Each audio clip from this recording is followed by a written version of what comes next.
ఎందుకంటే ఒక అమ్మతనంతో పరిపాలన జరిగినప్పుడే బిడ్డలకి ఏదైనా కష్టం వస్తే అమ్మ హృదయం బద్దలవుతుంది.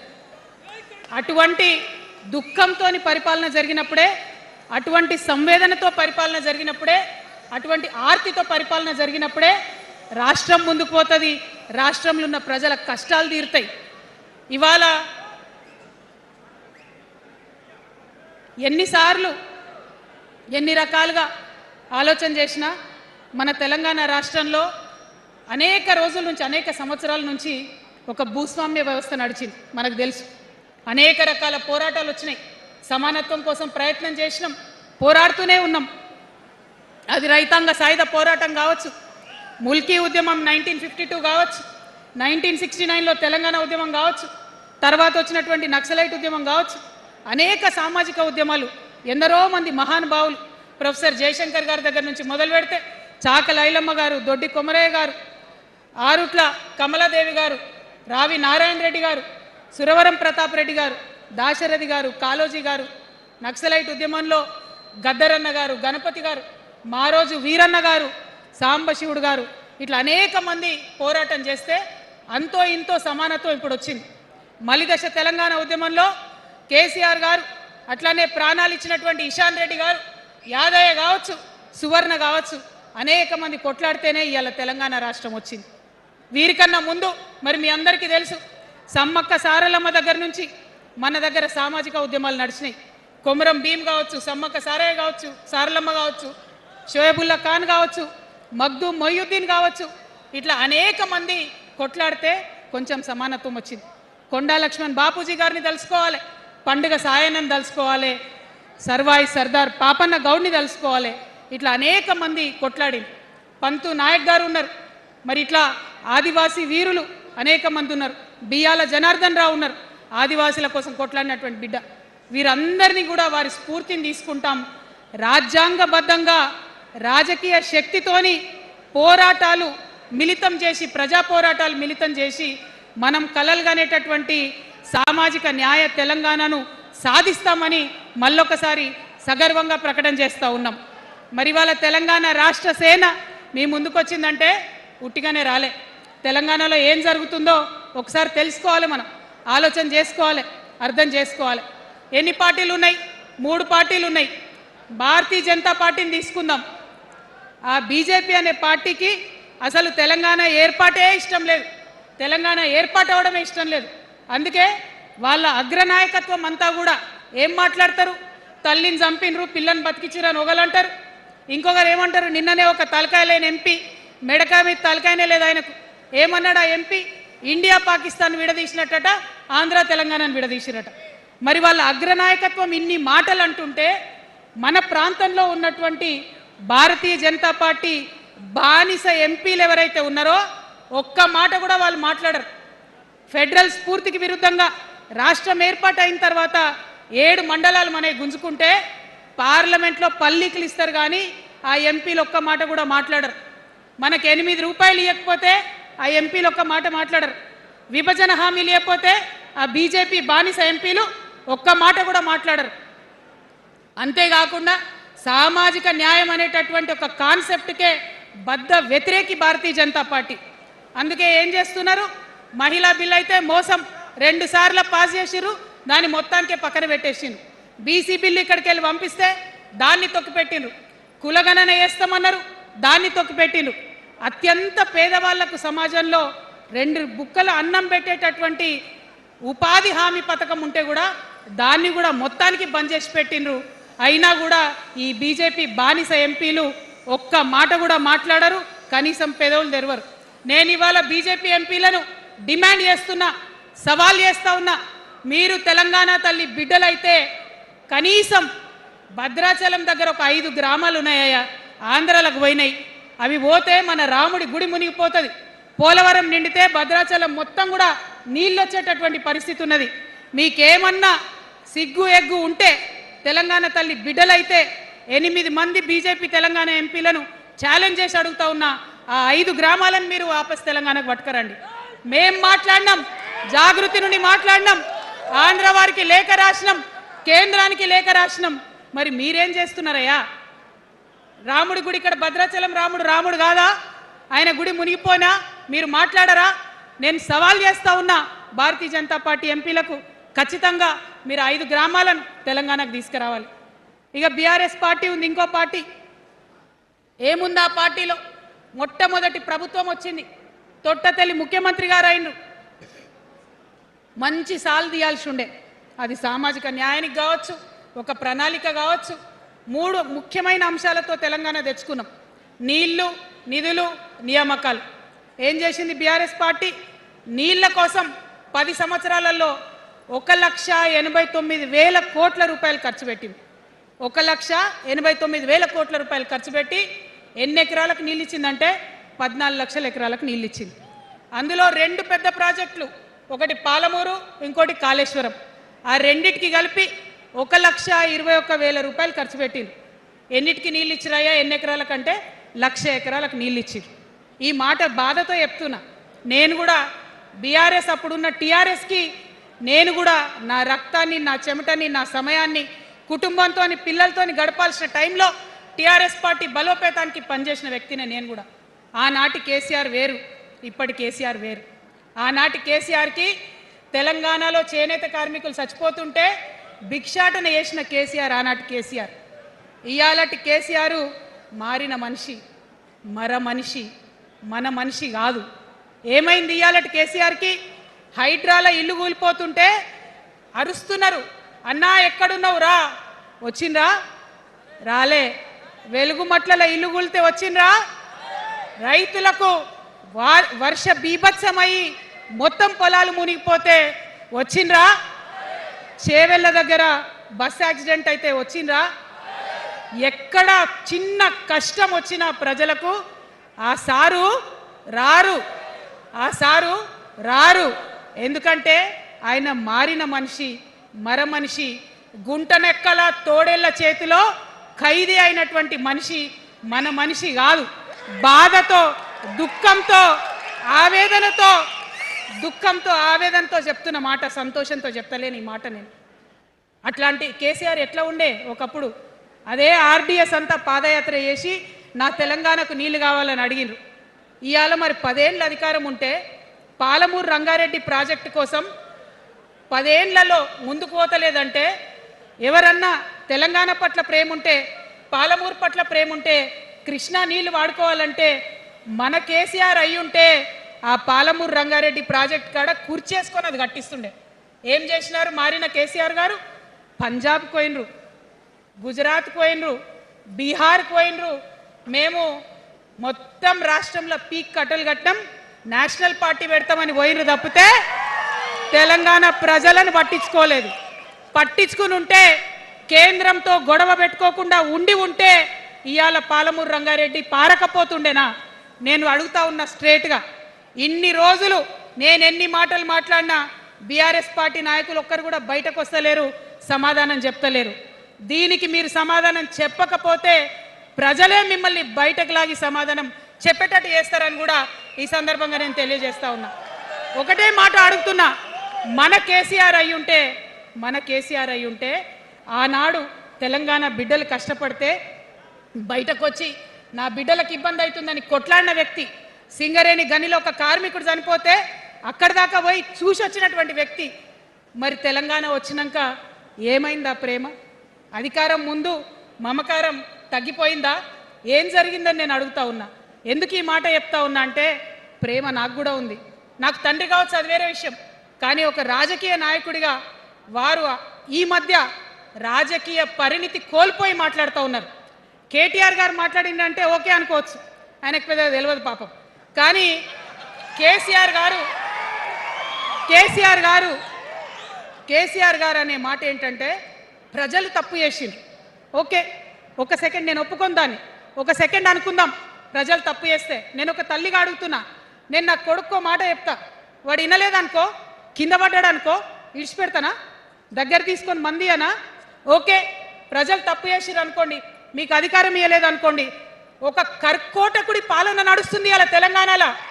ఇబ్బంది పడుతున్నారు ప్రజలు, గోసపడుతున్నారు, ఏడుస్తున్నారు. ఇండ్లు అన్నీ ఉండి ఇండ్లు గూలగొడుతుంటే, అర్ధరాత్రి ఇంటి మీదకి వచ్చి ఇండ్లు గూలగొడుతుంటే ఆదుకోవాల్సిన అమ్మ లాంటి మన పాత కేసీఆర్ ఏడి ఎక్కడున్నాడు ఇది మనం అడగాల్సింది. అందుకోసమే నేను ఈ నిర్ణయం తీసుకున్నది. నన్ను పార్టీలోంచి బయటకేస్తే నేను వెంటనే పార్టీ పెట్టలే. ఆనాడు కూడా చెప్పిన నేను ఆలోచన చేస్తున్నా, మారతారేమో అని చూసిన, పదే వేచి చూసిన. ఇవాళ నన్ను పార్టీలోకి వెళ్ళి సస్పెండ్ చేసి 10 నెలలైంది. నాకు నిజంగా మంచిగానే అయింది. ఎందుకు తెలుసా? ఆనాడు ఉద్యమకారులను ఇబ్బంది పెడుతుంటే నేను ఇంకా గట్టిగా మాట్లాడలేదు. ఆనాడు మీకు జరిగింది, ఇవాళ నాకు జరిగింది. కొత్త ఏం లేదు. కేసీఆర్ కోసం, టిఆర్ఎస్ పార్టీ కోసం, ఆనాడు తెలంగాణ ఉద్యమం కోసం ఇండ్లు అమ్ముకొని, భూములు అమ్ముకొని, ప్రతి ఊర్లో టిఆర్ఎస్ కండువా వేసుకొని పోరాటం చేసినటువంటి కార్యకర్తలు ఎక్కడున్నారు ఇవాళ? ఒక్క గుళ్ళ మెంబర్ ఇయర్ రాలేదా? ఒక్క గుడి చైర్మన్ ఇయర్ రాలేదా? తెలంగాణను వ్యతిరేకించి ఉద్యమాన్ని తొక్కిపట్టి మన మీద లాఠీలు పెట్టి కొట్టినటువంటి వాళ్ళకు తీసుకొచ్చి ఎమ్మెల్యే సీట్లు ఇచ్చి వాళ్ళ అనుచరులు వచ్చి మిడతల దండలాగా మన కార్యకర్తల మీద పడితే తల్లి కోడి కాపాడుకున్నట్టు పిల్లల్ని కాపాడుకోవాల్సిన మన కేసీఆర్ ఎడబోయింది. వచ్చిందా ఎవరికన్నా పదవులు? ప్రతి సంవత్సరం రాష్ట్రం మొత్తంలో పోస్టులు నింపితే 6,000 పైచిలకు నామినేటెడ్ పోస్టులు వస్తాయి తెలుసా? అంటే 10 ఏళ్లలో 2 ఏళ్లకోసారి నామినేటెడ్ పోస్టులు వేసినా ఒక 30,000 మందికి దాదాపుగా ఏదో ఒక గౌరవం. ఏం కావాలి మనకు ఉద్యమకారులకు చెప్పండి? ఏం కావాలి? కండువా వేసుకొని పిచ్చోళ్ళ లెక్క తిరిగినందుకు, మన ఇంటోళ్ళని ఇడిచిపెట్టి తిరిగినందుకు ఇంత మర్యాద కావాలి. మా సార్ నన్ను గుర్తుపట్టిండా, మా పార్టీ నన్ను గుర్తుపట్టింది, నాకేదో చిన్న పదవి ఇచ్చిరని చెప్పుకుంటే ఒక మర్యాద ఉంటుంది. వచ్చిందా మనకు ఆ మర్యాద? ఎక్కడన్నా వచ్చిందా? ఆనాడు అవహేళన చేసిర్రు, పార్టీలకు వచ్చి మళ్ళీ అవహేళన చేసిండ్రు.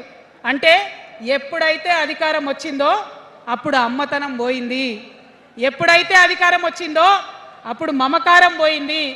అందుకే అంటున్నా, ఆయన మన కేసీఆర్ కాదు, మారిన కేసీఆర్, మరబొమ్మ లాంటి కేసీఆర్. కాబట్టే ఇవాళ నేను నిలబడి యుద్ధం చేస్తా ఉన్నా. ఈ గడ్డకు ఈ తెలంగాణ రాష్ట్రానికి ప్రాణాలు అడ్డం పెట్టుకొని మన ప్రజలను కాపాడాల్సినటువంటి వ్యక్తులు కావాలి. అటువంటి సైన్యం కావాలి. సైన్యం అయిదామా? సిద్ధంగా ఉన్నారా? ఎట్లయితే ఉద్యమం అప్పుడు కడుపు కట్టుకొని కాలు కట్టుకొని పనిచేసినామో ఇప్పుడు అట్లా పనిచేయాల్సినటువంటి అవసరం ఉన్నది. ఇవాళ ఒక్క పాలమూరు రంగారెడ్డి కాదు, కాళేశ్వరంలో జరిగినటువంటి అవినీతి. ఒక మాట ఆలోచించాలి. మన కేసీఆర్ అయితే ఏమన్నాడు అప్పుడు ఉద్యమంలో? నా బిడ్డ కానీ నా కొడుకు కానీ తప్పు చేస్తే తీసి పారేస్తా పార్టీలకు వెళ్ళన్నారు. ఇవాళ నేనేం చేసిందే మీకు తెలియదా? నేనేం చేసినా కాళేశ్వరంలో అవినీతి జరిగిందన్నమాట చెప్పిన.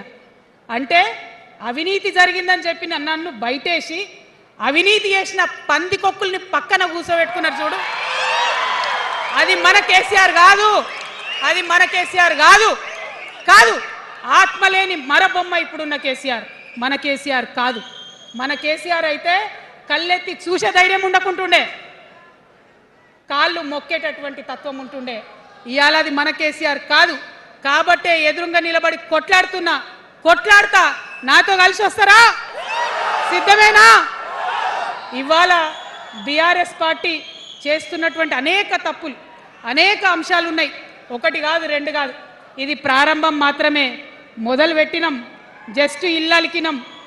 In front there is crocodiles festival. తర్వాత చాలా చెప్పేది ఉంది, అప్పుడు చెప్దాం.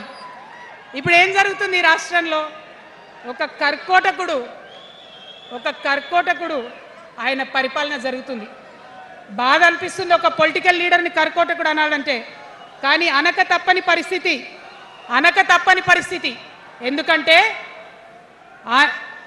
ఎందుకంటే మొన్న ఖమ్మంలో వెలుగుమట్లలో అన్ని పర్మిషన్స్ ఉన్నాయి, అన్ని కాయిదాలు ఉన్నాయి. అర్ధరాత్రి పోయి ఇల్లు కూలగొడితే ఒక నిండు గర్భిణి టెన్షన్తోని అబార్షన్ అయిపోతే ఆ తండ్రి ఏడ్చిన ఏడ్పులు, ఆ తండ్రి రోదన ఇంకా కూడా ఈ చెవులకు వినబడుతుంది. కాబట్టి ఇప్పుడున్న సీఎంని కర్కోటకుడనే అంట, హిట్లర్ అనే అంట. 2 నెలల చిన్న పాప పసికందు కుమ్మెర గ్రామంలో చచ్చిపోతే ఇప్పటి వరకు కూడా కేసు పెడతలేరు. ఇప్పటి వరకు కూడా కేసు పెడతలేరు. హోంమంత్రి కూడా ముఖ్యమంత్రే, ఆయనకు తీరిక లేదు పాపం. చిన్న పసికందు చచ్చిపోతే ఇప్పటి వరకు కేసు పెడతలేరు. అందుకే అంటున్నా, కర్కోటకుడైనటువంటి సీఎం పరిపాలనలో ఉన్నాం. ఖచ్చితంగా కొట్లాడాల్సిందే.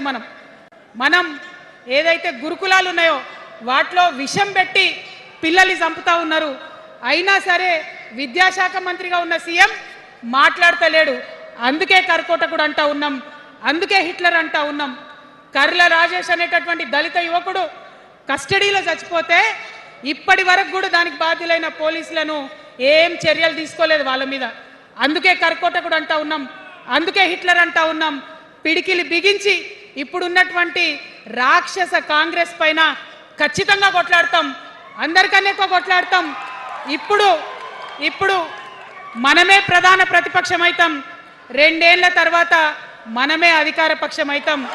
ఖచ్చితంగా అధికారంలోకి వస్తాం. ఎందుకోసం వస్తాం అంటే నేను ఒక మాట చెప్పాలి మీకు, అందరినీ మనం మాటలు అంటున్నాం కదా, we are opposing everybody, we are criticizing everybody, but what is the solution? Don't oppose without propose అని కాన్షీరామ్ గారు చెప్పారు, నేను చెప్పలే. డోంట్ అపోజ్ వితౌట్ ప్రపోజ్ అని. సో నేను కొన్ని ప్రపోజల్స్ తెలంగాణ ప్రజల ముందు పెట్టాలనుకుంటున్నా. నేను ఈ 3 పార్టీలు అధర్మంతో నిండిపోయినాయి, అవినీతితో నిండిపోయినాయి, బంధుప్రీతితో నిండిపోయినాయి, కుటుంబ అవినీతి పరిపాలనతో నిండిపోయినాయి. కాబట్టి నేను ఒక ప్రపోజల్ చెప్తున్నా. ఈ 3 పార్టీల మీద ఆనాడు భగవంతుడు శ్రీకృష్ణుడు చెప్పినట్టు పాంచజన్యం, ఆయన శంఖం పేరు, యుద్ధంకి ముందు పాంచజన్యం ఎట్లయితే పూరిస్తారో మనం కూడా పాంచజన్యం పూరిద్దాం. ఒక 5 అంశాలను ప్రధానంగా తీసుకుందాం. ఆ 5 అంశాల కోసం ఇప్పుడు కొట్లాడదాం. రేపు ప్రభుత్వంలోకి వచ్చిన తర్వాత మన ప్రజలకు ఇద్దాం. ఏం అంశాలు అవి? మొట్టమొదటిది విద్య. ఇవాళ గవర్నమెంట్ స్కూల్స్ అంటే ఆనాడు కేసీఆర్ గారు స్కూల్ బంద్ చేసుకుంటూ వచ్చారు, అదే రేవంత్ రెడ్డి గారు కొనసాగిస్తున్నారు. ఎక్కడా కూడా ప్రభుత్వ పాఠశాలలలో వసతులు లేవు. వాష్రూమ్ ఉండదు, వాచ్మెన్ ఉండడు, అటెండర్ ఉండడు, పిల్లలే పోయి బెల్లు కొట్టుకోవాలి, పిల్లలే పోయి బాత్రూమ్లు కడుక్కోవాలి, మంచినీళ్ళు ఉండవు, భయంకరమైన పరిస్థితి ఉంది. నేనేమంటా అంటే గుడిని ఎంత పవిత్రంగా చూస్తామో బడిని కూడా అంతే పవిత్రంగా చూడాలి. గుడిని ఎంత పవిత్రంగా చూస్తామో బడిని అంత పవిత్రంగా చూడాలి. కాబట్టి నేను ఒక మాట అంటున్నా, ప్రతి ఊర్లో ఒక బడి ఉండాలి, ప్రతి తరగతికి ఒక టీచర్ ఉండాలి. ప్రతి ఊర్లో ఒక బడి ఉండాలి, ప్రతి తరగతిలో ఒక టీచర్ ఉండాలి. ఖచ్చితంగా అట్లా జరిగినట్టయితే ప్రభుత్వ పాఠశాలలు మంచిగా అవుతాయి. మరి నా పేద మధ్యతరగతి ఆడబిడ్డలు, మా అక్కలు అమ్మలు అనుకుంటున్నారు, అక్క మరి ఆల్రెడీ మా పిల్లలు ప్రైవేట్ స్కూళ్ళలో చదువుతున్నారు, వాళ్ళ సంగతి ఏందని. నేను మాట ఇస్తా ఉన్నా, ఇవాళ మన ప్రభుత్వం వస్తుంది, ఖచ్చితంగా వస్తుంది. ఎందుకంటే ప్రభుత్వంలో వచ్చేది మీ అమ్మ కాబట్టి, అమ్మ జేబు చూడదు, కడుపు చూస్తుంది. అమ్మ జేబు చూడదు, కడుపు చూస్తుంది. కాబట్టి మీ పిల్లలు ప్రైవేట్ పాఠశాలలో చదువుతున్నా, ఎంతవరకు చదువుకున్నా కంప్లీట్గా మీ మీద ఒక్క రూపాయి కూడా భారం పడకుండా చదివించే బాధ్యత మేము తీసుకుంటాం. అది ప్రైవేట్ పాఠశాలలు కానీ, డాక్టర్ కానీ, ఇంజనీర్ కానీ, రాకెట్ సైంటిస్ట్ కానీ మన తెలంగాణ బిడ్డలు చదువుకుంటే ఒక్క రూపాయి కూడా పేద మధ్యతరగతి వాళ్ళ మీద భారం పడకుండా ఉచిత విద్యను అందించే బాధ్యత నేను నా తెలంగాణ బిడ్డల కోసం తీసుకుంటా అని ఈ సందర్భంగా తెలియజేస్తున్నా. ఇవాళ పరిస్థితి ఏంటిది? యూనివర్సిటీలో ఉన్న పిల్లలు అంతకుముందు తెలంగాణ రాకముందు నేను చూసిన రక్తం అమ్ముకునేది డబ్బులు లేకపోతే. ఇవాళ ఏం చేస్తున్నారు? బావర్చి కాడ గిగ్ వర్కర్ లెక్క గోడ మీద కూర్చొని వెయిట్ చేస్తున్నారు. అవునా కాదా? ఎందుకంటే ఆ గిగ్ వర్కర్ చేస్తే అంతో ఇంత పైసలు వస్తాయి, పేరెంట్స్ మీద ఆధారపడకుండా ఉండొచ్చు అని. మరి యూనివర్సిటీలను పట్టించుకున్నామా? బీఆర్ఎస్లో ఉన్నప్పుడు 10 ఏళ్ళు ఒక్క రూపాయి కూడా ఇవ్వలేదు యూనివర్సిటీకి. ఆ యూనివర్సిటీ మిత్రులకు, పాఠశాలలో ఉన్నటువంటి వారందరికీ నేను ఒకటే ప్రపోజల్ చేస్తున్నా, మీరు ఎంత చదువుకుంటారో చదువుకోండి, ఒక్క రూపాయి కూడా మీ మీద భారం పడకుండా చదివించే బాధ్యత తెలంగాణ రాష్ట్ర సేన తీసుకుంటుంది. ప్రైవేట్ పాఠశాలలు కూడా బాగుంటాయి, ప్రభుత్వ పాఠశాలలు కూడా బాగుంటాయి, కానీ భారం తల్లిదండ్రుల మీద పడదు. అది మీ అమ్మ ప్రభుత్వంలో జరగబోతుందని, మీ తల్లి ప్రభుత్వంలో జరగబోతుందని మీకు మాటిస్తా ఉన్నా. సెకండ్, మనకేమవుతుంది? మన తెలంగాణలో పేద మధ్యతరగతి ప్రజలకు ఏమవుతుంది? ఎవరైనా ఇంట్లో రోగం వస్తే, ఒక యాక్సిడెంట్ అయితే ఇల్లు గుల్లవుతుంది, అందుకే ఆలోచన చేసి వైద్యం గురించి ఒక నిర్ణయం తీసుకున్నా. మన రెండో అంశం పాంచజన్యంలో వైద్యం కోసం అనేక అగచాట్లు పడుతున్నారు, అనేక ఇబ్బందులు పడతా ఉన్నారు. నేను ఒకటే మాట ఇస్తా ఉన్నా, ఏ రోగమన్నా రాని, ఎంత పెద్ద హాస్పిటల్ అన్నా కానీ, మన తెలంగాణలో మన జబ్బు ఎక్కడ తగ్గుతుందో అక్కడ మీ జేబులకెళ్ళి ₹1 ఖర్చు కాకుండా ఉచిత వైద్యం అందించే బాధ్యత మేము తీసుకుంటా ఉన్నాం. ఉచితంగా విద్య ఇచ్చి ఉచితంగా వైద్యం ఇచ్చినాక నా తెలంగాణ బిడ్డల మీద నాకు నమ్మకం ఉంది. మనం కష్టపడే బిడ్డలం, మీరే పైసలు సంపాదించి ఇస్తారు, మీరే రాష్ట్రాన్ని ముందుకు తీసుకుపోతారు. అవునా కదా? ఉచిత విద్య, ఉచిత వైద్యం మన 2 అంశాలు పాంచజన్యంలో. మూడవది వ్యవసాయం. మా రైతన్నలు ఉన్నారు, మా రైతన్నలు ఎంతో కష్టపడి మరి పంటలు పండించి చెమటలు కక్కి మనందరికి అన్నం పెడతారు. మీ అందరినీ నేను కోరేది ఒకటే, ఇవాళ అందరూ అర్రాస్ పాట వాడినట్టు నీకు ఎకరానికి ఇంత ఇస్తా అని చెప్పి మాట్లాడుతున్నారు తప్పితే మనకున్న కష్టం ఎవరైనా తీరుస్తున్నారా? ఏం కష్టం ఉంటుంది రైతుకి? భూమి కష్టం ఉంటుంది, చెప్పుకోవాలి. భూమి మీద దాని ఇబ్బంది ఉంది. ఎంఆర్ఓ ఆఫీస్కి పోతే మనని ఎవడన్నా రాణిస్తాడా? మాట్లాడతాడా? నీ దోతి బాగలేదు, నీ అంగి బాగలేదు, నీ కాళ్ళకు మట్టి ఉండే, నీ చెప్పులకు మట్టి ఉండే రానియరు. అదే సూటు బూట్ వేసుకొని ఎవరన్నా వస్తే ఏం చేస్తారు? పిలిచి కూసోబెట్టి, చేంబర్లో కూసోబెట్టి, చాయ్ ఇచ్చి, కాఫీ ఇచ్చి అన్ని పనులు చేసి పంపుతారు. మన ప్రభుత్వం రాబోతా ఉంది. ఆ ప్రభుత్వంలో రైతే రాజు అనేటటువంటి నినాదాన్ని నిజం చేస్తాం. ప్రతి ఆఫీస్లో, అది ఎంఆర్ఓ ఆఫీస్ కానీ, కలెక్టర్ ఆఫీస్ కానీ, ప్రతి ప్రభుత్వ ఆఫీస్లో నేను రైతునని పోతే సపరేట్ కౌంటర్ ఉండాల్సిందే, కుర్చీ మీద కూసోబెట్టాల్సిందే, మీకు పని చేసి పెట్టాల్సిందేనని ఈ సందర్భంగా నేను తెలియజేస్తా ఉన్నా. నేను రైతునని గర్వంగా చెప్పుకునే విధంగా మేము పరిపాలన చేస్తాం. అది కాకుండా మిగతా ఏదైతే టైంకి రావాల్సిన కరెంటు, ఇప్పుడు రేవంత్ రెడ్డి గారి దయ వల్ల మళ్ళీ రాత్రిపూట కరెంట్ వస్తుంది. అట్లా ఉండదు. రేపు మన ప్రభుత్వం వస్తుంది, టీఆర్ఎస్ ప్రభుత్వం వస్తుంది. వచ్చినాక 24 గంటలు నాణ్యమైన కరెంటు, పొద్దుటిపూట కరెంటు, రైతులకు ఉచిత కరెంట్ ఇస్తాం. అదేవిధంగా యూరియా కావచ్చు, కొనుగోలు కేంద్రాలు కావచ్చు, మీరు ఎక్కడ పోయి అడగాల్సిన అవసరం లేకుండా అన్నీ మీ దగ్గరకు వచ్చేటట్టు చేస్తాం.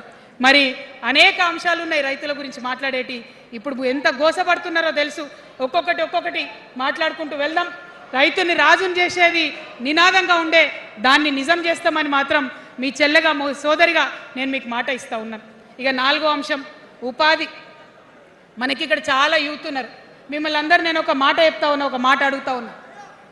ప్రతి ప్రభుత్వం ఏం చెప్తుంది? ప్రతి ప్రభుత్వం స్వతంత్రం వచ్చినప్పటి నుంచి ఇప్పటి వరకు ఏం చెప్తారు? ఉద్యోగాలు ఇస్తాం, ఉద్యోగాలు ఇస్తాం, ఉద్యోగాలు ఇస్తాం. అవునా? అసలు నాకు మాట తెలియక అడుగుతా. ఒక యువ మిత్రుడు ఉంటే, ఒక యువతి ఉంటే, నేను వ్యాపారం చేసుకోవాలనా, నేను ఉద్యోగం చేసుకోవాలనా, నేను కళారంగానికి పోవాలనా, నేను ఇంకోటి కావాలనా అనే స్వేచ్ఛ నాకు ఉండాలి కదా, నాకు ఉండాలి. కానీ ప్రభుత్వాలు మనకేం చెప్తాయి? నువ్వు ఉద్యోగం చేయి, 9 to 5 ఉద్యోగం చేయి, బానిస బతుకునేటటువంటి కండిషనింగ్ చేస్తూ ఉన్నాయి. ఇప్పుడు చాలామంది యూత్తో నేను మాట్లాడినా, నాకు ఒక మాట చెప్తా ఉన్నారు, అక్క మా పరిస్థితి ఎంత ఘోరం ఉందంటే బయట ఉద్యోగం దొరుకుతలేదు చదువుకున్న చదువుకి. మా అమ్మ సెల్ఫ్ హెల్ప్ గ్రూప్లో ఉండి ఆమె 2 లక్షల రూపాయలు తీసుకొచ్చి ఇస్తే నేను బండి కొనుక్కోవాలి, ఆమె 3 లక్షల రూపాయలు తీసుకొచ్చి నాకు ఇస్తే నేను ఆటో కొనుక్కొని నడుపుకోవాలి. వయసు వచ్చిన కొడుకుని, వయసు వచ్చిన బిడ్డని తల్లి దగ్గర చేయి జాపాలంటే నామోష్ అనిపిస్తుంది అక్క అని అనేక మంది చెప్పారు. అందుకే నేను చెప్తా ఉన్నా, ఉపాధి అంటే కేవలం ఉద్యోగం కాదు. ఉపాధి అంటే మన ప్రభుత్వంలో, రేపు రాబోయేటటువంటి మీ అమ్మ ప్రభుత్వంలో 2 లక్షల రూపాయల నుంచి మొదలు పెడితే 20 కోట్ల రూపాయలకు కూడా మనము మీ వ్యాపారానికి సంబంధించిన ఐడియాతో మీరు వస్తే బ్యాంకులతో సంబంధం లేకుండా నా యువకులను, నా యువతులను నమ్మి ఆ లోన్ డైరెక్ట్గా మీకు ఇవ్వడం జరుగుతుంది. ఎందుకోసం ఈ మాట చెప్తా ఉన్నా అంటే, మన తెలంగాణ బిడ్డలకు మంచి సృజనాత్మకత ఉంది, ఆలోచించే శక్తి ఉంది, కష్టపడే తత్వం ఉంది. ఇవన్నీ కూడా మంచి వ్యాపారవేత్తలకు ఉండేటటువంటి లక్షణాలు. కానీ వచ్చినటువంటి ఏ ప్రభుత్వాలు కూడా మనకు చేయూతనియ్యలే. ఖచ్చితంగా నా యూత్ని నేను నమ్మాలనుకుంటున్నా, నా యూత్కి నేను డబ్బులు ఇవ్వాలనుకుంటున్నా. వాళ్ళ చేతిలో డబ్బులు పెట్టి వాళ్ళు ఇంకెంత సంపాదన నా తెలంగాణ రాష్ట్రానికి ఇస్తారో చూడాలని నేను అనుకుంటున్నా. యూత్ ఎంపవర్మెంట్ గ్రూప్స్ తయారు చేస్తాం. 2 lakhs to 20 crores వరకు డైరెక్ట్గా గవర్నమెంటే ఉండి మీకు లోన్స్ ఇస్తాం. మరి ఉద్యోగం చేయాలనుకునే యూత్ ఉంటే నేను ఒక శుభవార్త చెప్తా ఉన్నా. బాగా లెక్క పెట్టినాం, మీకు తెలుసు నేను ఏది స్టడీ చేయకుండా చెప్ప, ఆగమాగం మీద అసలే చెప్ప. నేను స్టడీ చేసిన దానికి ఏంటంటే ఎవరైతే ఉద్యోగం చేయాలనే యూత్ ఉంటారో వాళ్ళకి మొదటి సంవత్సరమే మన గవర్నమెంట్ వచ్చినాక 4 లక్షల ఉద్యోగాలు ఒకటేసారి సింగిల్ నోటిఫికేషన్తోని ఇచ్చి తీర్థం. ఇది నా మాట. నేను మళ్ళీ మీకు ఎందుకు చెప్తా ఉన్నా ఈ మాట అంటే, నేను తల్లిని, నేను జేబు చూడ ఎంత ఖర్చు అవుతుంది, ఎంత జీతం అవుతుంది చూడ, నా కొడుకు కడుపులో ఉన్న బాధను, వాడి ఆత్మగౌరవాన్ని, నా బిడ్డ బాధను, ఆమె చదువుకున్న చదువుకి రావాల్సిన ఉద్యోగాన్ని దాన్నే చూస్తా. కాబట్టి మొదటి సంవత్సరమే 4 లక్షల ఉద్యోగాలు ఇస్తాం. మరి మన ఉద్యమకారులు ఇంతమంది వాళ్ళ వయసుని, వాళ్ళ యవ్వనాన్ని, వాళ్ళు సంపాదించుకునేటటువంటి మొత్తం వయసును కూడా ఉద్యమానికి దారపోసిరు. కాబట్టి నేను ఉద్యమకారుల కోసం ప్రత్యేకించి జూన్ 2, 2014 వరకు కట్ ఆఫ్ డేట్ పెట్టుకొని ఆనాటి ఉద్యమకారులకి 1 లక్ష ఉద్యోగాలు, సూపర్ న్యూమరరీ జాబ్స్ క్రియేట్ చేయబోతా ఉన్నామని కూడా ఈ సందర్భంగా తెలియజేస్తున్నా. అంటే ఇవన్నీ తెలంగాణ ఉద్యమంలో, తెలంగాణ రాష్ట్ర సాధనలో మీరు చేసిన ప్రయత్నానికి, మీ రుణం తీర్చుకోవడానికి నేను చేస్తున్న ఈ ప్రయత్నం అని చెప్పి ఈ సందర్భంగా తెలియజేస్తా ఉన్నా. మరిగా మన పాంచజన్యంలో 5వ అంశం, ఆఖరి అంశం, అతి ముఖ్యమైనటువంటి అంశం సామాజిక న్యాయం. సామాజిక న్యాయ తెలంగాణ సాధించాల్సిందే. మన ఎస్సీ మిత్రులకు, ఎస్టీ మిత్రులకు, అగ్రవర్ణాల్లో ఉన్నటువంటి పేదవారికి, బీసీలకు అందరికీ న్యాయం జరగాలి. మా మైనారిటీ సోదరులు, మా ముస్లిమ్స్ కావచ్చు, క్రిస్టియన్స్ కావచ్చు, సిక్కులు కావచ్చు, అందరికీ కూడా న్యాయం జరగాలి. మరి బీఆర్ఎస్లో మనం చూసినాం, मुस्लिम्स कोसम थोड़ी देर उर्दू में बात करके आपसे मीठी मीठी बातें बोल के सोपत करके देखो, सोना घिसके देखो बोले, आप 2 बार सोपत कर लिए, तालीम का एक छोटा सा रोशनी आपको दिखाए, लेकिन रोजगार आपसे दूर रखे। जो 12% रिजर्वेशन का बात हुआ था उसके ऊपर कुछ भी अमलावरी नहीं हुआ। और जो माइनॉरिटी फाइनेंस कॉरपोरेशन का पहले लोन मिलते थे 10 साल के बीआरएस में कितने लोन मिले, अब 2 साल के कांग्रेस में कितने लोन मिले, आप एक बार देख लो। सारे लोग बस बातें ही बोल रहे हैं लेकिन काम कोई नहीं कर रहा है। आपकी बेटी हूँ मैं, ये धरती का कर्ज उतारने के लिए नया पॉलिटिकल पार्टी आपके सामने लेके आई हूँ। आपसे मैं गुजारिश करती हूँ मेरे साथ चलिए, जो बदलाव आपके जिंदगी में आएगा जरूर आपको बदलाव दिखेगा, पहले जैसा नहीं होगा। बिल्कुल अलग सा एक स्ट्रैटेजी बना रहे हैं, अलग से आपके रेस्पेक्ट के लिए हमारी सोच है। हम मिलेंगे, बात करेंगे। सबसे ज़्यादा हमारी माइनॉरिटी भाई बहनों की सेफ्टी के लिए, सिक्योरिटी के लिए, रेस्पेक्ट के लिए मेरा प्रायोरिटी होगा, जॉब्स के लिए प्रायोरिटी होगा, रोजगार के लिए मेरा प्रायोरिटी होगा। అదే విధంగా అనేక మంది మరి మాట్లాడిన కానీ ఎవరు మనకేం చేయలేదు. బీసీలకు సంబంధించి 50% రిజర్వేషన్ ఎమ్మెల్యేలలో, ఎంపీలలో వచ్చేంత వరకు కూడా కొట్లాడతామని కూడా ఈ సందర్భంగా తెలియజేస్తా ఉన్నాను. మా దళిత బిడ్డలు ఉన్నారు, వారికి దళిత బంధు నారాయణ మొదలుపెట్టిండ్రు.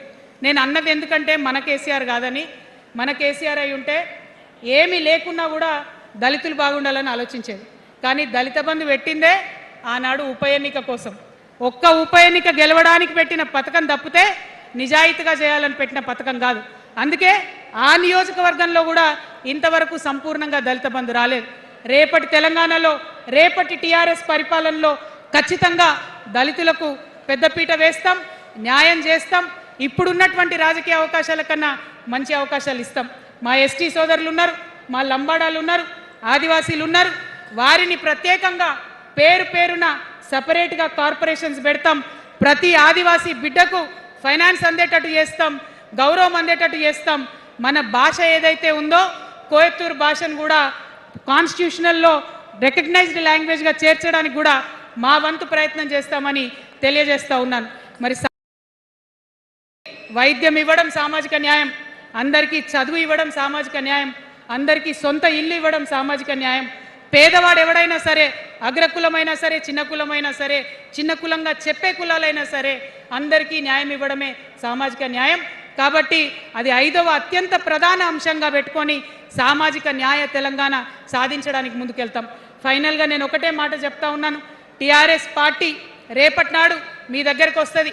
అభివృద్ధిని, సామాజిక న్యాయ తెలంగాణను 2 కళ్ళుగా తీసుకొని జోడెడ్ల బండ్లాగా ముందుకు తీసుకొని పోతాం. ఖచ్చితంగా ఈ రాష్ట్రంలో ఒక కొత్త తరహా పాలిటిక్స్ చేస్తాం. రాజకీయాన్ని ప్రజా పోరాటాలను మిక్స్ చేస్తాం, అన్ని కలిసి కొట్లాడతాం.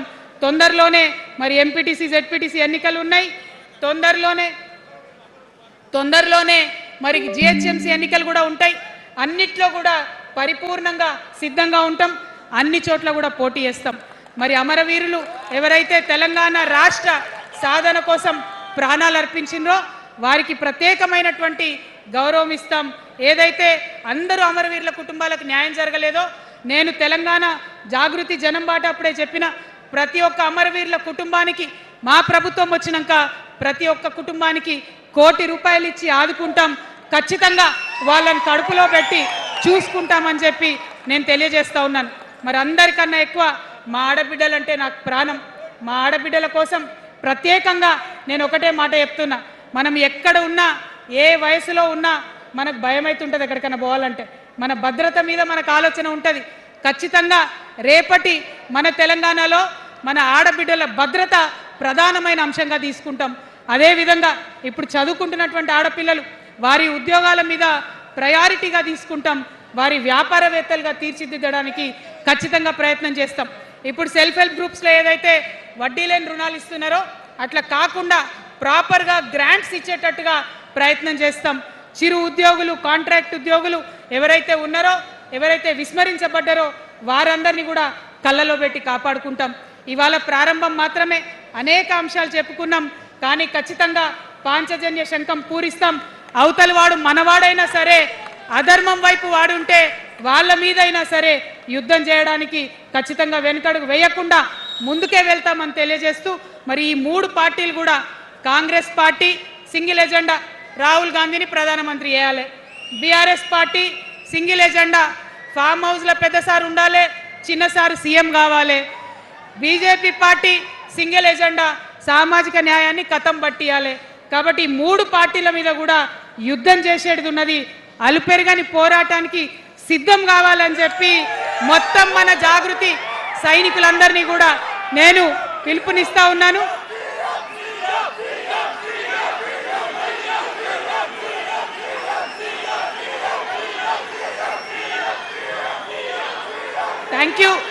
Thank you.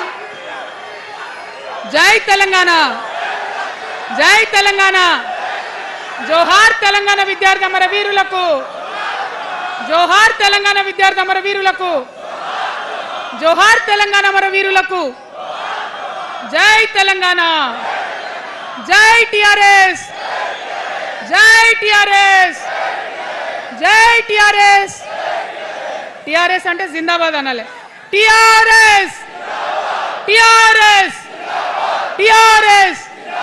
జై తెలంగాణ, జై తెలంగాణ.